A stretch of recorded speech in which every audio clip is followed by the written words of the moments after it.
Welcome, influencers. This is Harun of the Harun Rabbani show. And back in 2009, one of the areas that already been deeply immersed in is the understanding between science and consciousness. Why? Because I wanted to know how you or I, as one single individual, can make a difference, not just to ourselves, but on a planetary scale. So I wanted to truly get the meaning of the science behind it. And I researched and I interviewed a whole bunch of people. Now, one of the very first people I interviewed in that year was for my very first Consciousness Revolution show. His name is Nassim Haramein. He is a scientist, he's a physicist, a mathematician, and he's, amongst many things, he is the founder of the Resonance Project, which is a phenomenal think tank which brings together some of the leading engineers, mathematicians to understand the connected universe. So today we have a previous recording, so this is with me beardless, with Nassim Haramein looking at the connected universe. Enjoy the show.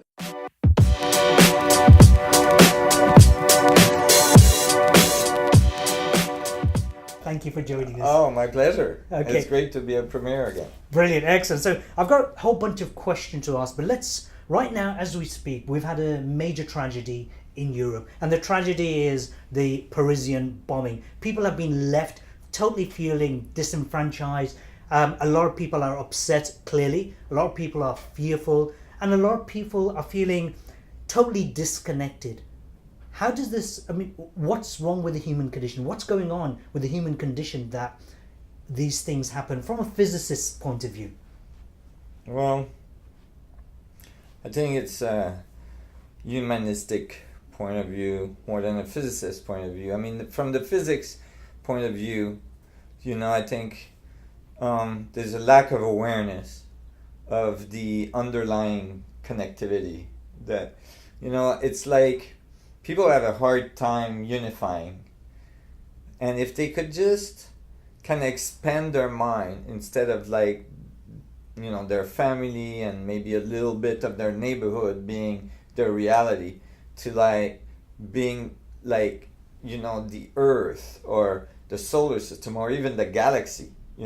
If you blow your perspective to the galactic level, all of a sudden it'd be easy to think of the Earth as a unified humanity, right? All of a sudden the lines that divides countries don't make sense anymore. Yeah. If you're thinking of it from the galactic perspective, the Earth doesn't even show up, meaning it's so small. Even our solar system doesn't even show up. It's so small.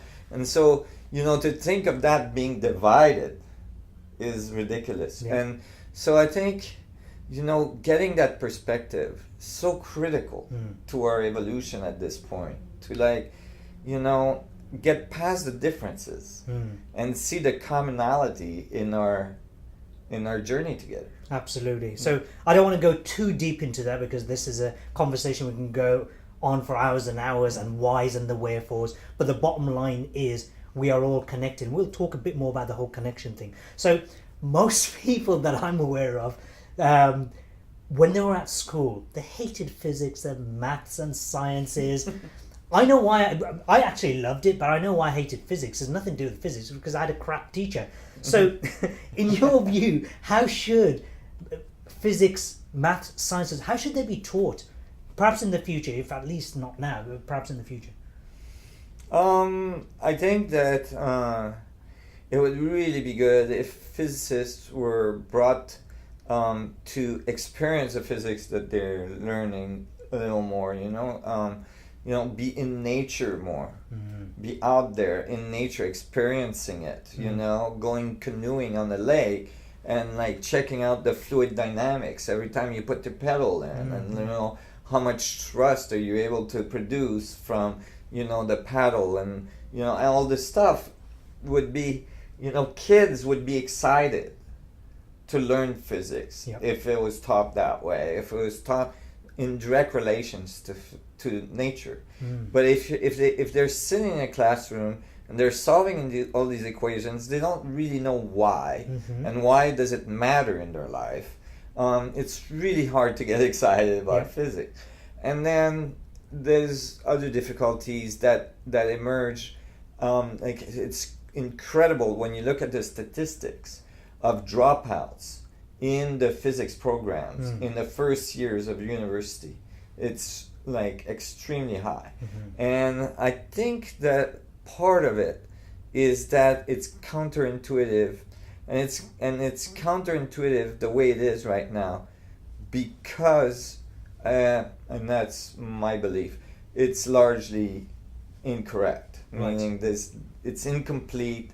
It's like the interpretations are not quite correct, and people sense that. People sense. I mean, I don't know how many students I've met that either dropped out or were on the verge of dropping out just because they felt like it just doesn't make sense. Yeah. And I don't want to spend my life working on something that doesn't make sense. Yep. And so I think it's really time to really re-examine some of the fundamental principles and axioms that are the base of the physics we teach today. So here's the question. Okay, you're on the cutting edge of research. How can you convince physics professors, people who've written textbooks and they've been working in the field of physics for 20, 30, 40, 50 years. How do you convince them that what they've been teaching is wrong? I mean, and how do you get them on board? It is extremely difficult. And it's not a given that I will succeed. I think that part of it is that it's not just me convincing them, it's that the world is advancing and we're getting better and better techniques of measurements, better data from astrophysical bodies that are actually kind of leading the way to a place that, I may have come to earlier. And so it's becoming easier because there's supporting data. Like, for instance, I wrote a very challenging theory, a holographic mass theory for gravity at the quantum level that challenges a lot of the concepts that are already there. However, my theory predicted a very precise radius for the nuclei of an atom, the mass of the atom, what makes up matter in our universe. And so it's an important piece of information. And I predicted it very precisely, and then an experiment in Switzerland was able to measure that radius more precisely than ever, and my number is extremely accurate. Actually, I'm inside the margin of error of their experiment, where the standard model is off by 4%. And so, these kind of things make a difference in our, capacity to actually bring the information out. These are the kind of moments in history where a theory gets, even if it's very controversial, gets supported by so much data that eventually people start to pay attention. Right. So wow. It takes time. It takes time. So you've clearly been inspired by amazing physicists and scientists when you were younger. So I'm really aiming this at the younger people who want to really study and become a revolutionary scientist like yourself. Who are the luminaries who inspired you? I mean, people like, I don't know, for example, who's Tesla, for example? Who are the people who really got you thinking and got you wanting to really explore a lot more? Well, certainly Einstein was. Yeah. I'm sure that most people that are in science are inspired by Einstein. But mostly not necessarily what he wrote in physics, but Einstein's way of being. Right. His philosophy, his understanding of nature, his internal relationship with the universe. Right. That was what really inspired me. Right. Because Einstein was somebody that was really visual. He could look at things and see through things in some ways to see the mechanics behind it. So that was inspiring to me. Buckminster Fuller was another one. Walter Russell was another one. More esoteric, but still very incredible thinkers, way ahead of their time, still ahead of today's time. and as well, some of the Eastern philosophies were inspiring to me. I learned to meditate when I was 11. And Right. so I had a sense that there's an internal world and there's an external world, and the two are in relationship to each other. Yes. And funny enough, some 40 years later, the equations reflect those thoughts and give the correct answer, which is basically a relationship between the information that's inside the system and the information that's outside the system, creating an event horizon, and that's the energy level that we see. That's what we call mass. When I interviewed you on radio way back, a few years back now, you said something to me which just blew my mind away, which was, if I heard correctly, it is the space between the matter, which is the mind of God. Can you share with our viewers what you said to me? But you might not remember word for word. But what is the mind of God? Well, it's just that you see, we tend to think, if we're gonna think about God, we tend to think of something that's way out there, like looking down on us or something. That's not in our direct, environment, right? But from what I found, and certainly when you read the scriptures from many, many different cultures around the world, it doesn't describe it that way. It describes God typically as something that's everywhere, that's in everything, that's omniscient, omnipotent, and so on. Yes. And so, when I was writing the physics that I write, and I was discovering that quantum theory, actually, quantum field theory, predicts that space is not empty, that it's full of energy, and that energy can be described in terms of information. It started to occur to me, like, wow, that sounds a lot like, what we would call God, like that there's a field of information that's interacting with everything, that knows where everything is and what everything is doing, and that's constantly interacting with every point in space.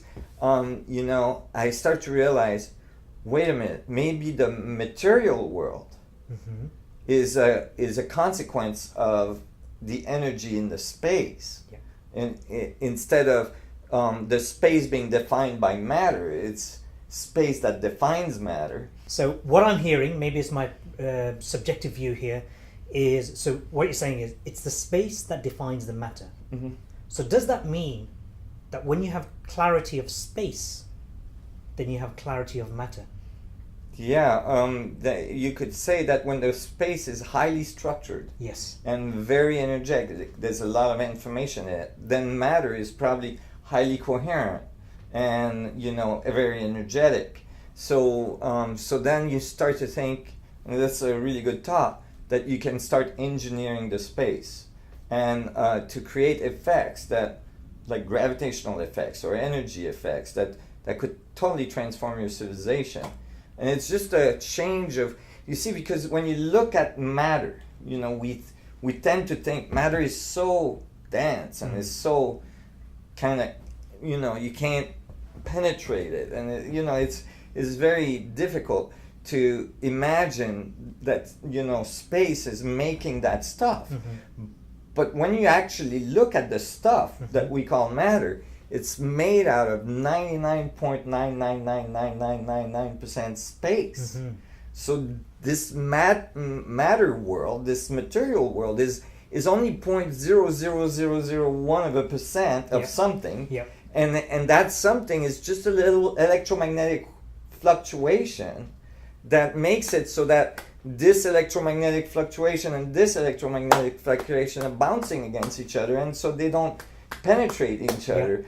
So it seems that, but basically I'm just experiencing different density of the space itself. Beautiful. So a lot of our viewers will be into the physical movement work, such as yoga. It's very popular, particularly in countries like, well, in the US for certain, West Coast. Certainly in India, because where it was invented 7,000-8,000 years ago. Yeah. How does what you've just said, how does that relate to yoga? How does yoga affect person's inner space? Well, if you look at the Vedic tradition, the Buddhist tradition, many traditions around the world, they all talked about this energy. They might have called it chi or prana or, mana in Hawaii, for instance.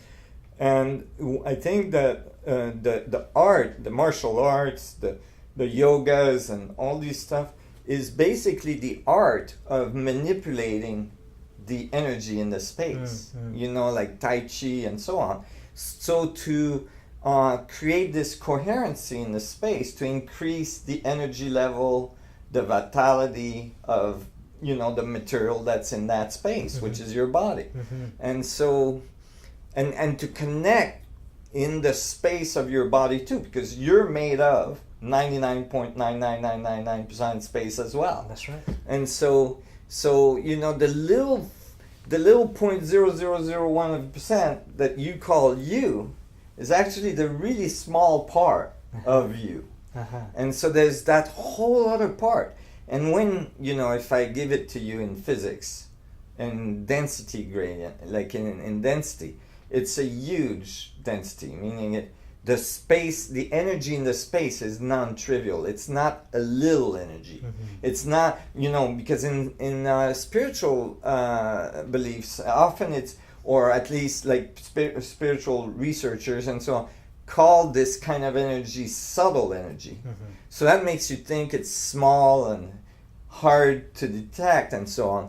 But actually, when you calculate that energy, it's huge.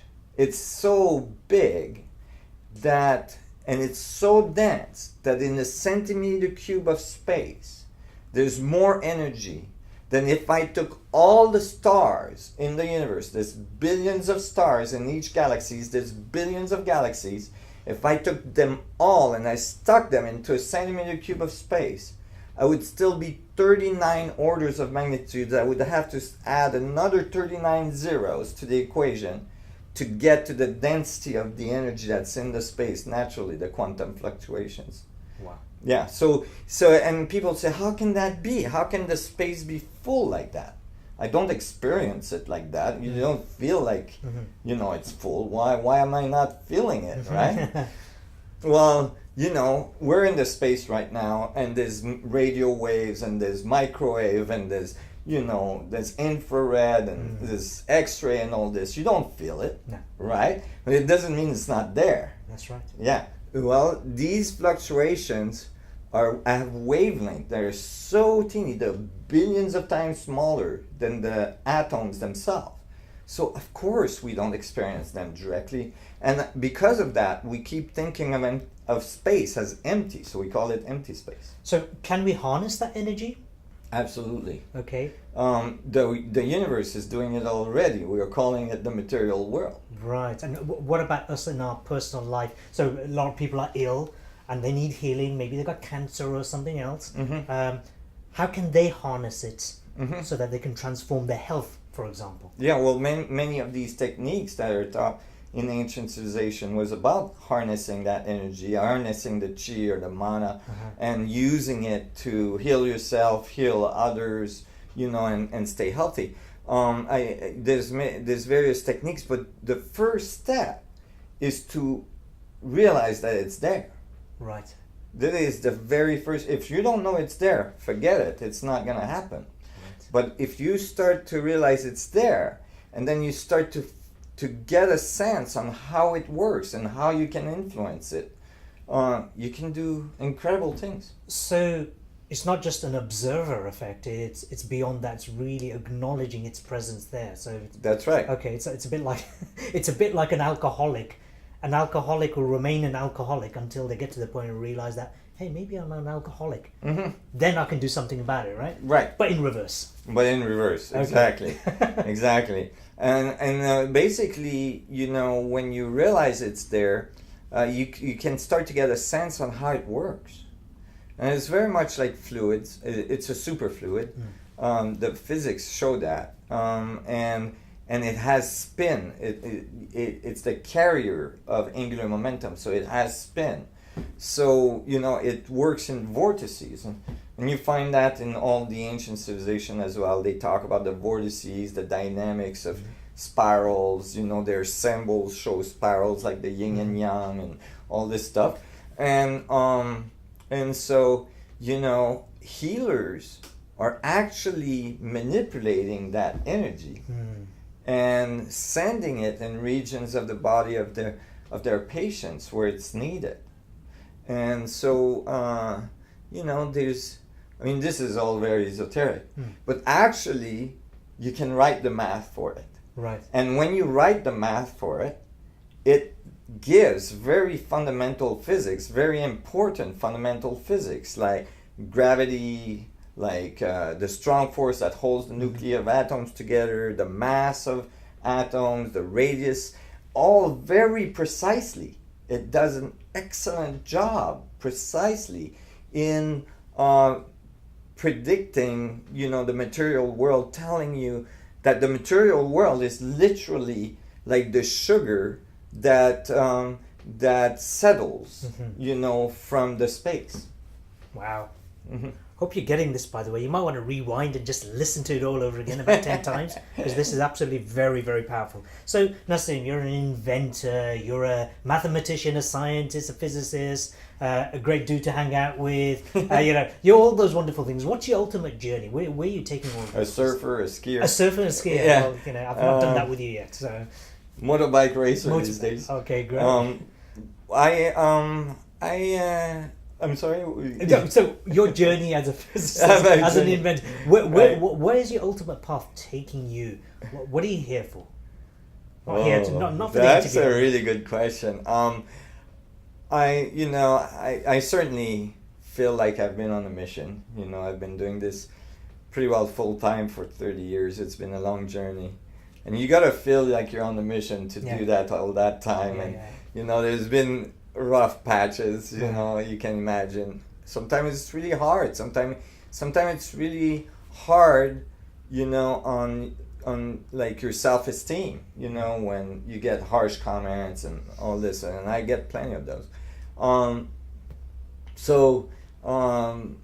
think that my journey is about bringing this information to the world, and hopefully, and more precisely, applying that knowledge to technology, right? Because that's the key. Because you can use it for healing yourself, you can use it for healing others, you can, structure your space in your house, you can do all this stuff. But at the end of the day, if we don't transcend our technology from where it is today to accessing this energy in the space, our civilization is just not going to make it. Right. We are in very dire needs. We're at the 11.5 hour to having to have a new source of energy that's not destructive, a new way of transportation that have to do with controlling gravitational fields. We must birth our civilization into a space civilization. Right. Any civilization in the universe that's on any planet, doesn't matter how big, eventually becomes overpopulated and starts to have used all of their resources. Yeah. If they don't learn how to fly, it's like a baby's bird in a nest. They get a certain amount of time to get it together and learn how to fly, to get out of the nest. Otherwise, the next big wind, and boom, the nest is down and the baby's with them. So you should be working with Elon Musk. Yes, and there's Virgin Atlantic and I'm sorry, Richard Branson. Richard, Branson. I hope you're watching this. Okay, Yes. I'll send you a copy of this video. I hope you're watching this. Because they both know that the next step is to bring our civilization into space. Okay, so do you have the technology or the knowledge about the technology to take it to that next level? Because Mars is kind of far away. It is, and doing it with rockets is it's not very feasible. It might be doable for a few people, and even that is really stretching it. Yeah. Gravity control is the next step. There is no doubt about it. We learned 100 and some years ago, and it's interesting because we're here. I'm here in London to participate in a meeting of the Royal Society of Maxwell's equation and celebrating some of the work he's done. And from these equations, from learning about the electromagnetic field, we eventually birthed all of our modern civilization. Learning to use electricity, Faraday's discoveries and all this, and then eventually radio waves, transmitters, receivers, all this stuff is because we learned to control the electromagnetic field. Right. The next step for evolution is to learn to control gravitational fields. But in order to do that, we have to understand what gravity is. And any scientist, any physicist you talk to that's a serious physicist will tell you, we don't exactly know what gravity is. Okay, so where are you on this journey in terms of the gravitational field? I mean, if I said to you, let's pretend I know Richard Branson or Elon Musk right now, and they were watching right now, what can you do to help on their particular quest of getting the first woman mission to Mars? Well, there's got to be a serious investment in research in gravitational control. And it's not, I assure you, it's not like 3 generations from now that we're going to get it. There's laboratories that are getting really good results already, right? With very simple device. But more research has to be done. And certainly the equations I've written appear to give a new solution to gravity, a quantized solution to gravity that changes the picture completely. Right. So basically Einstein described gravity as the surface of space-time curving to create like a well. Like if you put a ball on a trampoline, you put another one, it appears to orbit, right? And that's correct, but let's change the analogy a little more. What I found is it's more like when you pull the plug in your bath and the water goes down the drain. So if you look at the surface, it curves, that's correct. So Einstein was correct, except it's curving because the water is spinning. And so the key is spin. Right. And so I've been able to show that this energy that connects everything that's in the space, when it spins, it curves, and that's the source of the gravitational field. So all we have to do, theoretically, is to figure out a way to couple with this energy to make it spin in a local space. And we can, create gravitational fields. And there's many ways we can do that. So there's a couple of questions that viewers who haven't actually viewed any shows, because it's the very first one, have already sent me questions. Oh, really? I'll put it out there. So, right, Nassim's, I'm going to interview him. What questions you have? Whole bunch of questions. I'll just cut it down to a few. So one of them is, in the field of free energy, do you see a synergy between your work and Mark Rodin's vortex-based mathematics, or I don't know if I pronounced the name correctly, Mehran Keisha's technology? Yeah, absolutely. All these are related. I think, Rodin and Keish technology have, certain aspects of the theoretical work I've done, they've come to, in a more instinctive way or, from their own studies from a different angle. And so, I'm not surprised that they're getting some positive results because they have some, of the correct geometries, the correct concept, vortex geometry, and so on. This has to do, again, with creating a gradient in the structure of this field so that it starts spinning, it starts curving, so you're going to get energy effect, gravitational effects, and so on. So yeah, it is related. We don't work together all directly, but all together maybe we work for the same cause, right? Brilliant. And so that I'm working in laboratory as well to bring, these technologies out. And, people say, oh, but it's been so long and it takes such a long time, free energy inventors have been going at it for so long. But you gotta realize First of all, cosmologically speaking, it's very short. Yeah. You know, we're moving very fast, but as well,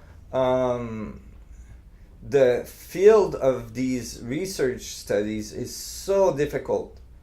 You know, CERN and many laboratories around the world will receive billions of dollars to accelerate proton and smash them together to find little teeny particles, right? Right. But if you're trying to make a gravitational drive or produce, you know, energy for the planet, getting finance is horrible. You know, I mean, what I would... A lot of people complain about stuff like the holistic world and medicines and all that kind of nonsense. And they talk about, you know, these companies produce all this crappy stuff. But somebody goes and buys them the crappy stuff. Mm-hmm. It's us. We're the one who's doing it. And if Right. we're complaining about not having these technologies, it's because we're not investing in people like you. Mm-hmm. So this is my entrepreneurial hat on, which is, you know, as we develop, certainly Untangled Television, we'll certainly support your work. But I also want other people not to bloody compete, but to collaborate. That's the biggest thing. That's the biggest byword for me, is to start collaborating at whatever level. Because we can't rely on governments. Right. We know who supports them. We can't rely on corporations because it's not in anybody's interest, corporate interests, to have free energy. It's not in any corporate interest to have healthy people either. So what I do encourage viewers to do is really connect with yourself. One of the best ways to do is if you got a lot of money, invest, sponsor. If you haven't got huge amounts of money, join the courses. You know, do the courses because this contributes to the research. If you want to change the world, you need to do the viewer right now. You're the one who needs to start investing. So I've got another question for you. And change yourself at the same time. You Absolutely. know, that's the way you change the world. That's the only way. Yeah. That's the only way. I've done a lot of healing work in the last couple of years. And it was only by accident, because I had to deal with my own crap, and I worked on me, and everything started shifting. So I started working with other people, and I started getting big results, and I kept getting big results. And I was feeling like a fraud. I was thinking, how the heck? I've never been trained in any of this, Right. but it's working. And I spoke to my father, and I said to him, "What's going on?" You know, and his jaw dropped. He said, "Oh my God, this happened to my dad." So what do you mean? Well, just like you, when people used to come to see my dad, even being in the same environment, it started shifting them, and they started healing.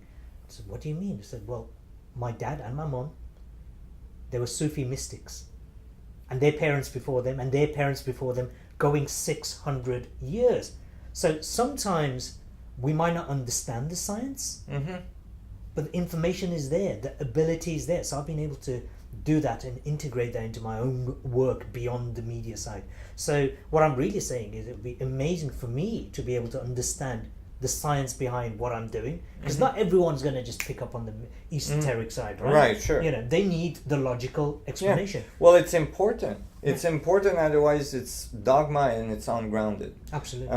You know, it's crucial that it transfers directly to physics and math and that, you know, because if it's the way the world works, then it's the way the world works. So we should be able to write the math and the physics for it, and it should come out right. Yeah. And this is what it does. It seems to come out right, and not only right, but extremely precisely right. Yeah. And so it's critical because that's when we become integrated. Yes. It's not just philosophy and spirituality on one side, and opposite to science and logical thought on the other. Yeah. It's the two put together. Right. Right? In complete, you know, unification that produces the next level of awareness, the next level of civilization. This is when a civilization transcends, you know, the difficulties of survival at a lower level of awareness. Beautifully said. I've got one more question, Nassim, from a viewer, which is a viewer to be.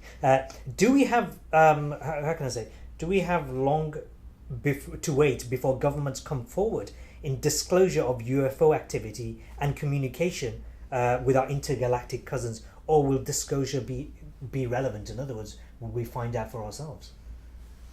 If this transformation I was talking about occurs, it will be given because I think it's just going to happen naturally, that there's going to be direct contact. Because I really feel, and I definitely spend many years studying, all these phenomena, all the way from like ancient civilization to modern civilization. There's evidence after evidence after evidence. It's really compelling. And people that don't believe, that's okay to not believe. It's okay to be skeptic, but do your homework. Yeah. Because if you're a skeptic and you haven't done your homework, then that's not skepticism. That is closed-mindedness. Yeah. But if you actually do your homework, you'll see that like there's undeniable support for all that stuff. You're talking some of the most respected generals and military personnel and all this coming forward, like astronauts and so on. I mean, these people have no reason to be like, it's not like they're dropping acid and like hallucinating something. And so, but certainly, my sense of these phenomenons is that they've been waiting. They've been waiting for us to like grow up. Yeah, to get past the bang bang shoot 'em up stage, and get into a place where we unify, realize that like, we're all one, but not only are we all one, but we might be one with a larger community that's part of the galactic disk, or even that's part of, the cluster of galaxy we are in, or whatever, the idea that, nobody in the universe is more evolved than us and that they couldn't travel here is really an arrested concept. I mean, look at what we've done in 150 years of technological evolution. It's remarkable. We've gone from horse and buggy to like the moon and so on. I mean, it's incredible, right? What we do today. Like, look how fast a computer evolved over a period of 5 years, right? Now imagine there's cultures out there we know, have probably thousands, if not millions of years of evolution on us. So for them, it'd be like taking the tube to go from their, solar system to ours, right? And so I think that we're approaching that moment where, we either gonna make it or we won't. Okay. But if we make it, I think we're gonna connect with the larger community. Brilliant. I hope we connect. Now, we're gonna wrap this up. What's one message you want to leave with our viewers? I think the major message I would like to leave with the viewers is that they are not isolated. We're not isolated. We're not disconnected. We are not, alone in our little bubble and nobody cares. They're actually, the whole universe is connected to every one of your atoms, to every one of the little parts of your existence. And the whole universe is cheering you on. Like the miracle that you are, like 100 trillion cells, like billions of chemical change every second. All this stuff is happening inside of you. Like, to feel that, to take the time to experience that, to experience the miracle of life every day. And I think that, like, if that awareness comes around, then there's new level of connection that you're gonna have with your peers, with your family, with the world as a whole and the universe, and maybe your mission will be more visible to you. It'll be easier for you to feel like you're in the flow, and I think every day taking the time to connect with that fundamental energy at the source of your life, at the source of reality, is critical. So just sit for a few minutes every day and contemplate. You don't have to call it meditation. You don't have to learn any technique. You don't have to like put your body into a pretzel. You just gotta stop putting your attention outside and put your intention inside. Because inside is all this energy, all this incredible amount of energy, and this incredible amount of information. You have access to that. Beautiful. Wow. Nassim Haramein, thank you for joining us on Untangled Television. My It's absolutely amazing having you on board. Thank you so much for watching this particular show. Now, if this resonated with you, click on the link in the description in the show notes, and it will take you to a page to download some of my top interviews that I've done in the field of science and consciousness. Now, these interviews are in audio format and they are not available to anybody in the world. So all you need to do is click on the link, go to that page, and you've got interviews from my original interview with Nassim Haramein. You've got an interview with Dr. Bruce Lipton, Dr. David Hawkins, Marianne Williamson, Dr. John DeMartini. So there's a whole bunch of interviews you will not be able to listen to anywhere else in the world. It's on that page. So make sure you click on the link. And if this interview was of value to you, then make sure you share it with one or two of your closest friends. Thanks for watching. Bye for now.